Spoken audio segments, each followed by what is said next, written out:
In this tutorial, we will demonstrate how to build your sukkah in 6 easy steps.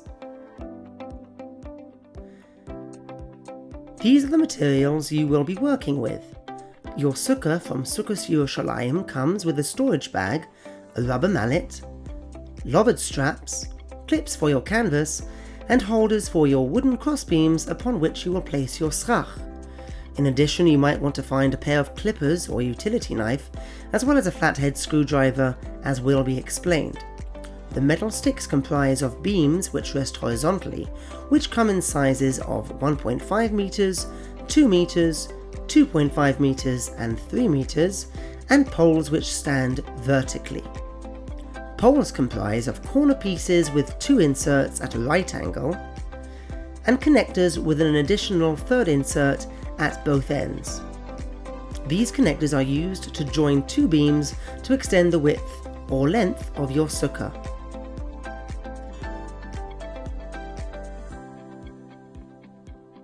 Step 1. Laying the base. To start, simply lay your crossbeams on the floor in the size of your sukkah.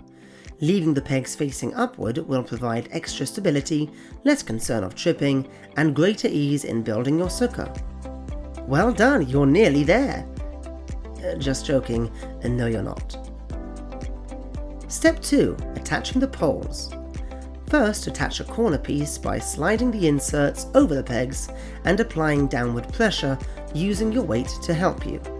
Ensure that the lowered brackets are on the lower half of the pole. There is no need to use the rubber mallet at this stage, as will be explained. The same is true for the connectors. Just slide the connector over the 2 beams, again ensuring that the lowered strap brackets are on the lower half of the pole facing outwards, with the 3rd perpendicular beam insert at the top facing inward. Step 3. Adding the cross beams. Using the appropriate size beam, slot one peg into one side, then the other peg into the other side. You may require a stool or step ladder for this. Take care not to fall. If you have any connectors extending your sukkah's length, you will want to add a crossbeam here as well. Using your rubber mallet, drive the pegs securely into position. This will also help to secure the poles to the beams you have placed on the floor. Step 4. Tying the lowered straps. Now you are ready for your lowered straps, which give extra halachic quality to your walls, ensuring they are of mehadrin status, as the canvas can sometimes move in the wind.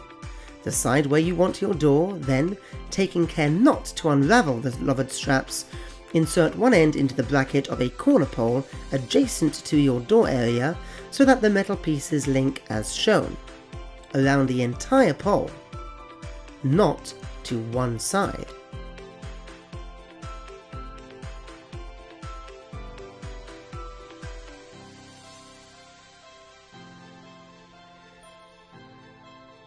Walk to the next corner away from your door, lightly pinching the center of the level with your middle finger and thumb, so that your straps stay neat and untwisted. Slide the strap into the bracket at the same height, and continue until the last corner, leaving one side open for your door. If the brackets are too narrow to insert your lowered strap, use your screwdriver to gently apply pressure to widen the gap.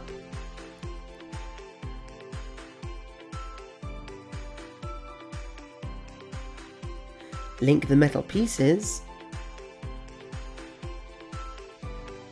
and tighten the strap by releasing the clip and then simultaneously pulling the loose end while pushing the other. Open the clip fully and slide down the strap.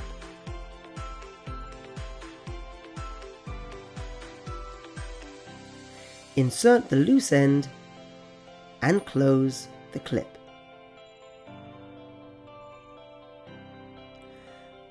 Further tighten the strap in the same way at the other end, and repeat the entire procedure for the remaining lowered straps.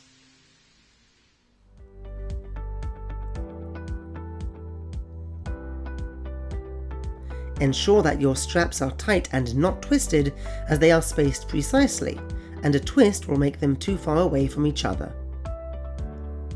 Step 5. Attaching the canvas. Your canvas has rings which loop onto hooks on the outer side of the sukkah. If the space of a hook is too narrow, simply slide 2 clips together and apply leverage to widen the gap.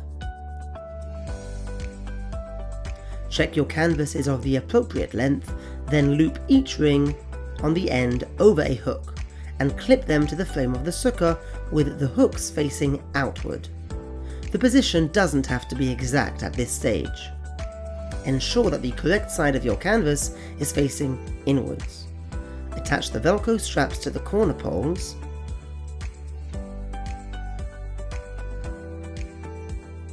and then Velcro the sections of canvas to each other.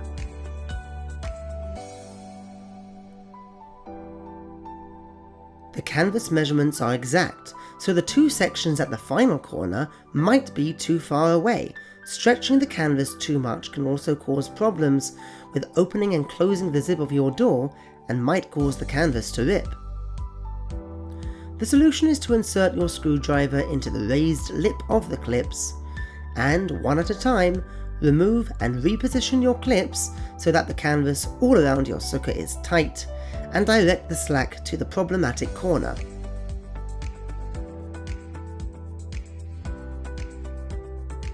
You may need to loosen the Velcro straps attaching the canvas to the corner poles. Check your door opens and closes smoothly, then use more clips to attach the remaining loops to the sukkah frame.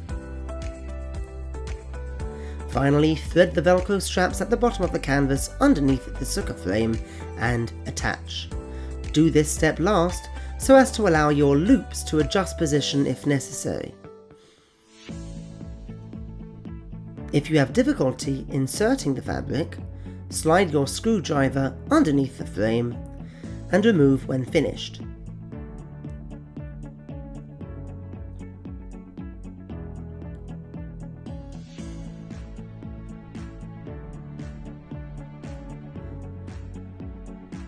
Step 6. The schach.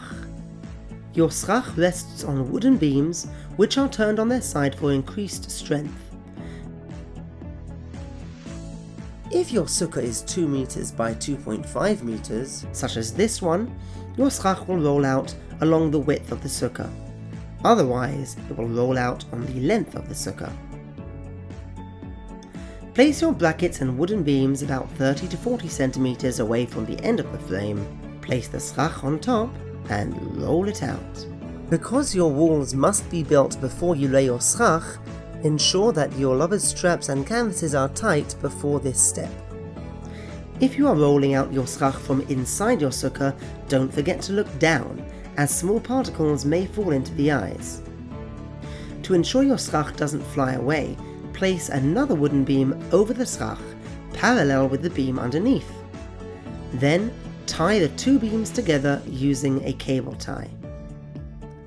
For halakhic purposes, ensure that the tie doesn't directly bind the schach to the sukkah itself, but rather to the supporting beam as shown. Repeat this process with the other beam.